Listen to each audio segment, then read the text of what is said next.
கரூரில் விஜய் பரப்புரை கூட்ட நெரிசலில் சிக்கி குழந்தைகள், பெண்கள் உட்பட 41 பேர் உயிரிழந்த சம்பவம் நாட்டையே உலுக்கியிருக்கிறது. விஜய் வருகிறார் என்ற ஒற்றை சொல்லும், விஜயை காணப்போகிறோம் என்ற ஆவலும் மக்களை தங்களது சுய உணர்வை இழக்கச் செய்கிறது. உளவியல் ரீதியாக இதனை மாப் மென்டாலிட்டி, அதாவது கும்பல் மனநிலை என உளவியல் நிபுணர்கள் அழைக்கின்றனர்.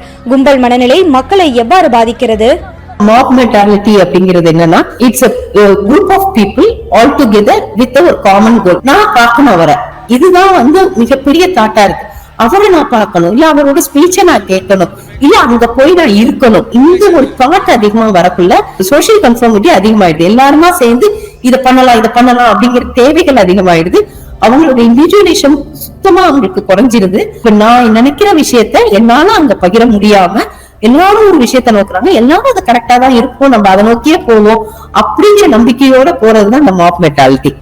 இது போன்ற கூட்டங்களில் மிகச்சிறிய அசௌகரியங்கள் ஏற்பட்டாலும் அதை தொடர்ந்து வரக்கூடிய அச்சம், பதற்றம் போன்ற உணர்வுகள் வேகமாக பரவுவதற்கான வாய்ப்புகள் இருப்பதாக விஜயலட்சுமி கூறுகிறார். அதே நேரம் மரங்கள், மின்கம்பங்கள் என கிடைத்த இடத்தில் ஏறுவது அந்த தலைவரை பார்க்க வேண்டும் என்னும் ஆர்வத்தால் நிகழும் செயல்பாடுகளாகவே இருக்கக்கூடும் என்றாலும் அதனால் விளையக்கூடிய ஆபத்துகளை கும்பல் மனநிலையில் இருக்கும் ஒரு மனம் உணர்வதற்கான வாய்ப்புகள் குறைவு என்றும் அவர் குறிப்பிடுகிறார். அதே நேரம் மக்களின் மனநிலையை சீராக வைப்பதில் கூட்டத்தை வழிநடத்துபவரின் பங்கு மிக முக்கியமானதாக பார்க்கப்படுகிறது. அப்படின்னு சொல்றோம்ல, அப்ப எல்லாருமே அதை நோக்கி மட்டும்தான் எண்ணங்கள் போகும்.